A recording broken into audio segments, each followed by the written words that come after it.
Mic number 1 से, अगर वहां पर कोई गैर मुस्लिम भाई हैं। Good evening, sir. My name is Pintu Devnath and I am from Malda, West Bengal. Sir, I am on a BA honors. So I have some question about kafir. Sir, some Muslim men are said, non-Muslim men, that they are kafirs. So मैं इसके बारे में आविधानिक अर्थ काफिर का जितना तक जानता हूँ, कुफ्र से आया है ये सब। तो सर इसका आविधानिक अर्थ होता है इस्लाम के गोपनीयता को जो स्वीकार नहीं करता, उसके सत्यता को जो स्वीकार नहीं करता, उसको काफिर कहा जाता है। आप ही के किसी एक चैप्टर में या किसी एक किताब में लिखा हुआ है सर, अगर इस नाम से आपको बचना चाहते हो तो आप इस्लाम कबूल करो या फिर और दूसरा कोई उपाय ढूंढ लो। ये दूसरा कोई उपाय ढूंढ लो, ये सर मैंने नहीं पढ़ा है, लेकिन मैं ये अपने दिल से बोल रहा हूँ।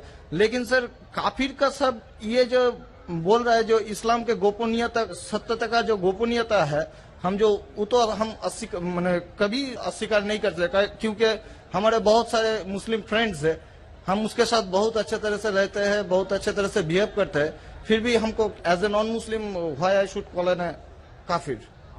This is my simple question sir.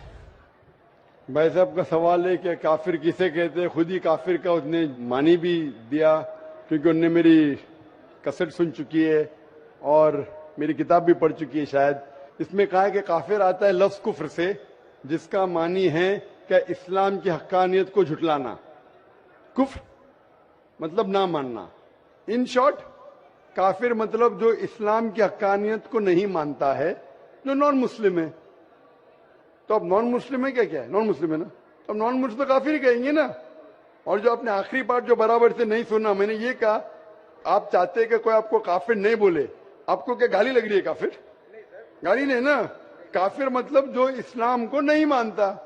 English में बोलेंगे नॉन मुस्लिम। अगर आपको गाली लगती है कि काफिर गाली है, एक चीज अगर आपको लगता है गाली है और कोई आपको काफिर नहीं कहते, इस्लाम कबूल करो, कोई काफिर नहीं कहेगा। ये किताब में लिखा था और कुछ नहीं।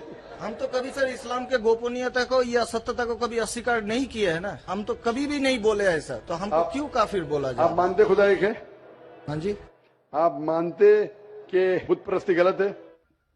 सर बुत परस्ती मतलब ये समझ नहीं है। मूर्ति पूजा गलत है क्या सही है? मूर्ति पूजा सर हम हिंदू है, अब माँ दुर्गा का जब पूजा होता है, माँ शेरावाली का जब तो पूजा ये हो तो आपको मानते लगता है कि आप स्वीकार कर रहे हैं, लेकिन स्वीकार नहीं कर रहे, क्योंकि वेद में भी लिखा है कि खुदा का कोई अक्स नहीं है। मूर्ति पूजा भी गलत है हिंदू मजहबी किताब में। तो आप अगर मूर्ति पूजा करते हैं तो इस्लाम की हकीकत को झुठला रहे। आपको लग रहा है कि मैं इस्लाम के खिलाफ नहीं हूं, लेकिन अगर आप मूर्ति पूजा कर रहे, कुरान में लिखा है मूर्ति पूजा गलत, वेद में लिखा है गलत, तो आप अगर करते हैं तो जो भी आपको काफिर बोलता है सही बोल रहा, मतलब आप गैर मुस्लिम है। उसमें बुरा लगने की बात क्या है? आप समझ रहे ना?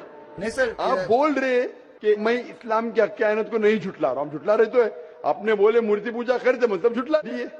अगर सर मैं इस जगह में कहता हूँ कि मैं मूर्ति पूजा को नहीं मानता, तब मैं काफिर नहीं हूँ। अगर आप बोलेंगे मैं एक खुदा में मानता हूँ, नहीं सर, मूर्ति पूजा में नहीं मानता हूँ। एकेश्वरवाद में हम मानते हैं एकेश्वरवाद को, लेकिन सर मूर्ति पूजा का जो बात है, अब शेरावाली की पूजा हो रही है या माता दुर्गा की पूजा हो रही है, वो तो सर झुटला नहीं सकते ना। हाँ, तो ये झुटलाएंगे तो ही आप वेद के करीब जाएंगे, फिर ही आप कुरान के करीब आएंगे।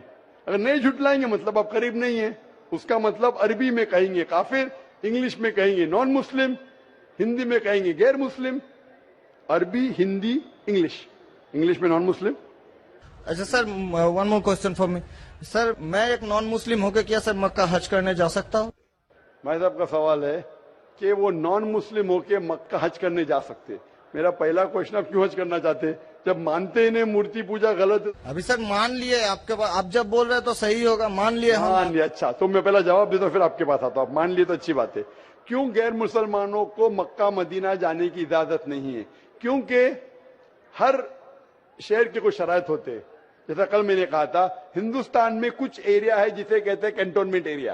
कैंटोनमेंट एरिया मतलब सिर्फ मिलिट्री के लोग जा सकते हैं, civilians not allowed. Civilian not allowed. आप सुन चुके मेरा जवाब, सिविलियन नॉट अलाउड। मैं कहूँगा मैं हिंदुस्तानी नागरिक हूँ, हिंदुस्तानी नागरिक है सही है, कैंटोनमेंट एरिया में अलाउड नहीं है। वो लोग जो अपनी जिंदगी देश को बचाने के लिए लगाए हैं उनको अलाउड है। उसी तरीके से मक्का मदीना हमारा इस्लाम का कैंटोनमेंट एरिया है।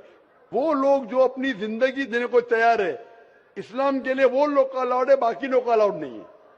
पहला जवाब। दूसरा जवाब, हर मुल्क में जाने के लिए वीजा की जरूरत है। Visa visa. मिसाल सिंगापुर में गया था पहली बार 1986 में, इमिग्रेशन फॉर्म में लिखा था death to drug trafficker.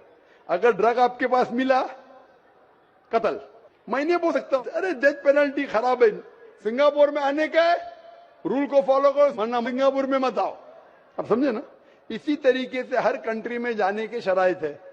America जाने के लिए सबसे ज्यादा शराइत है। तुम ये करते, are you a terrorist? Sir एक जहाँ पर question है। आपको भी रोका आर गया यू अ था। टेररिस्ट? क्वेश्चन है। किसने हाँ लिखा मैं अभी तक जानता नहीं हूं। किसने हाँ लिखा अभी तक मैं जानता नहीं हूं। Do you belong to terrorist organization? अभी तक के मैं नहीं जानता हूं किसने हाँ लिखा। ये क्यों लिखते पता नहीं मुझे।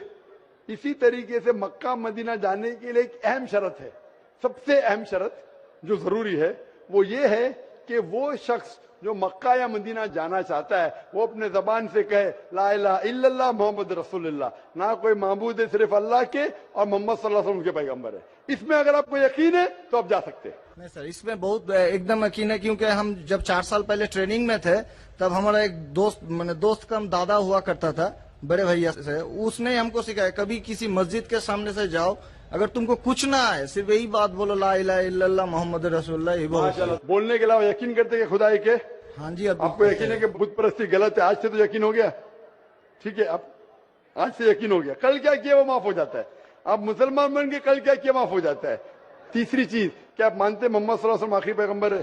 हाँ जी, तो आप मुस्लिम बनना चाहते हैं? अभी ये तो पिताजी और माताजी के ऊपर डिपेंड करेगा। नहीं, वो आप जो बनना चाहते, पिताजी माताजी ने, आप बनना चाहते हम हैं? अकेले बन के सर, वो लोग भी तो हमारे लाइफ इंशाल्लाह आएंगे। वो आएंगे क्या नहीं, अल्लाह ताला उनको पूछेगा। पहले आप कबूल करेंगे फिर उनको लेके आएंगे ना। हम तो तहे दिल से आपका बोल रहे हैं कि हम ठीक है, कबूल तो आप करना मानते चाहते खुदा एक है? हाँ, आप मानते मानते हैं। बुत परस्ती गलत है? गलत है? आप मानते मोहम्मद सल्लल्लाहु अलैहि वसल्लम पैगंबर है? हाँ। आपको कोई भी जबरदस्ती कर रहा है ये कहने के लिए? नहीं कोई दबाव? नहीं कोई भी आपको रिश्वत दे रहा है? नहीं, आप अपने दिल से करना चाहते हैं? हाँ तहे दिल से। उसके बाद जिसको भी आप कहने के आप कह सकते हैं। तो मैं अरबी में कहूँगा, हम दोहराएंगे। Why not?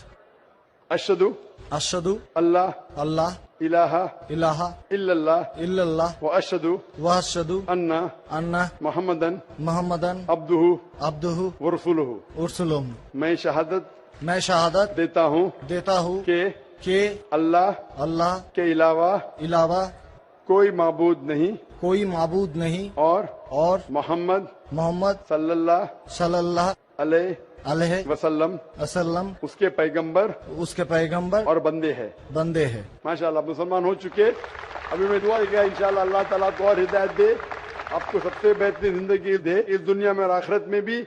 और मेरी आपसे इल्तिजा है कि ये पैगाम आप अपने वालिदैन के पास भी लेके जाइए, क्योंकि आपका फर्ज है कि आप उनको हक्कानियत बताएं। सर और इंशाल्लाह आपको अगर जाने का है मक्का, अभी आपको पासपोर्ट में चेंज करने पड़ेगा और इंशाल्लाह मक्का आप जा सकते हैं। इंशाल्लाह आपको मुश्किल है तो मुझे कहिए, मैं इंशाल्लाह आपको मक्का लेके जाऊंगा इंशाल्लाह। Sir one more question sir, please sir मैं सर एक मेरा सर लाइफ अचीवमेंट चाहिए सर, प्लीज सर एक ऑटोग्राफ देंगे आप? इंशाल्लाह अगर कोई पेपर आपके पास है पहने तो इंशाल्लाह मैं आपको दे देता हूँ इंशाल्लाह।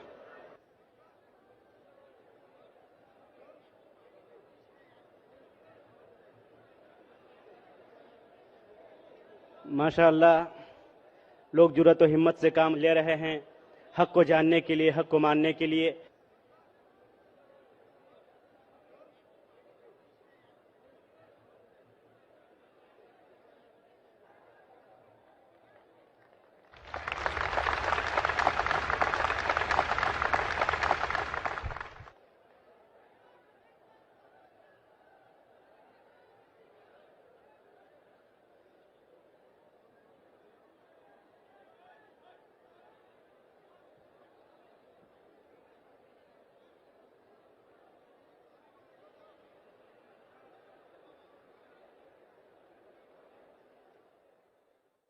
अगला सवाल माइक नंबर 3 से। अगर कोई है माइक नंबर 2 पर, वहां पर अगर कोई गैर मुस्लिम भाई हैं तो अपना सवाल कर सकते हैं। माइक नंबर 2 से।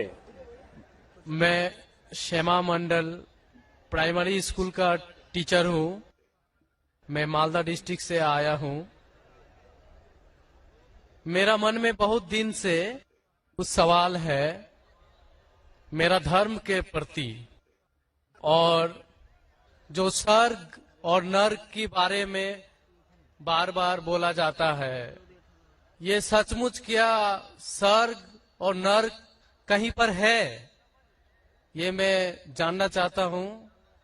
या ये डर है जो इंसान को गलत काम करने से रोकता है? इसके बाद मूर्ति पूजा के कारण रामदेव बाबा जी बोलते हैं, श्री श्री रविशंकर भी बोलते हैं कि मूर्ति पूजा, जैसे कि जो मूर्ति है, जो अपना कर्म किया है, पहले धर लीजिए कि हम लोग कृष्ण को मानते हैं, तो कृष्ण ने जितना कर्म किया है, अगर हम मूर्ति को देखते हैं तो उसको गुण जो है वो हमें याद आने लगता है।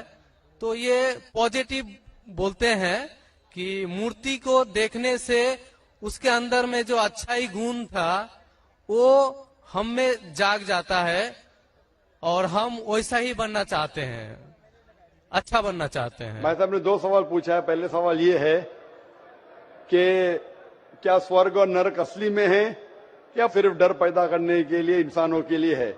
स्वर्ग और नरक असली है, जन्नत और जहन्नम असली है, और असली चीज भी डर पैदा करती है। जरूरी नहीं कि वो बनावटी होना चाहिए, असली है। और इसमें जो लोग गलत करेंगे वो नरक में जाएंगे, जो अच्छा काम करेंगे स्वर्ग में जाएंगे। जहां तक कि दूसरा सवाल है कि रामदेव बाबा और श्री श्री रविशंकर कहते हैं कि श्री कृष्ण को जब उसकी तस्वीर को देखते हैं, मूर्ति को देखते हैं, जो अच्छे काम किए वो याद आते हैं और आप उनके जैसा बन जाते हैं। ये कह रहे श्री श्री रविशंकर और रामदेव बाबा। आप श्री श्री रविशंकर में मानेंगे या वेद में मानेंगे? वेद कहती है, यजुर्वेद चैप्टर नंबर 32 वर्ष नंबर 3, न तस्य प्रतिमा अस्ति, उस ईश्वर की प्रतिमा नहीं। लिखा है शतशतर उपनिषद में चैप्टर नंबर 4 श्लोक नंबर 19, न तस्य प्रतिमा अस्ति, उस ईश्वर की कोई प्रतिमा नहीं, कोई अक्ष नहीं, कोई फोटोग्राफ नहीं, कोई पेंटिंग नहीं, कोई पिक्चर नहीं, कोई आइडल नहीं, कोई स्टैच्यू नहीं। तो आप श्री श्री रविशंकर की बात मानेंगे या वेद की बात मानेंगे? अगर आप श्री श्री रविशंकर की बात मानते हैं और वेद की बात को छोड़ देते हैं तो आप श्री रविशंकर के चेले बनते हैं, लेकिन वेद के नहीं। मैं भी अगर कुछ कुरान के खिलाफ बात करूं तो मुझे छोड़ दीजिए। मैं हमेशा कुरान का हवाला देता हूं। कुरान अल्लाह की किताब है, तो कुरान का हवाला देके कुरान की बात करता हूं तो मानो। अगर कुरान को मैं छोड़ दूंगा तो मेरी बात भी मत मानो। जो कुरान और सही हदीस के खिलाफ बात करता है, कितना भी बड़ा आलिम हो, उसकी बात मत मानो। उसी तरीके से मैं जो बात कर रहा हूं वेद की बात कर रहा हूं। तो अगर वेद की बात टकराती है श्री श्री रविशंकर से, रामदेव बाबा से, और मेरा डिबेट हो चुका है श्री श्री रविशंकर के साथ, मेरा डिबेट श्री श्री रविशंकर के साथ हो चुका है बैंगलोर के अंदर। और वो डिबेट देखिए आप, वो डिबेट का मौजू था concept of God in Hinduism and Islam in the light of the scriptures. Means धर्म की जितनी किताबें हैं उनकी रोशनी में खुदा का क्या तस्वुर है इस्लाम और हिंदुइज्म में। और मैंने इतने हवाले दिया वेद के, हिंदू धर्म क्या कहता है। आप वो डिबेट देखिए और आप ही फैसला कीजिए कौन हक के ऊपर है।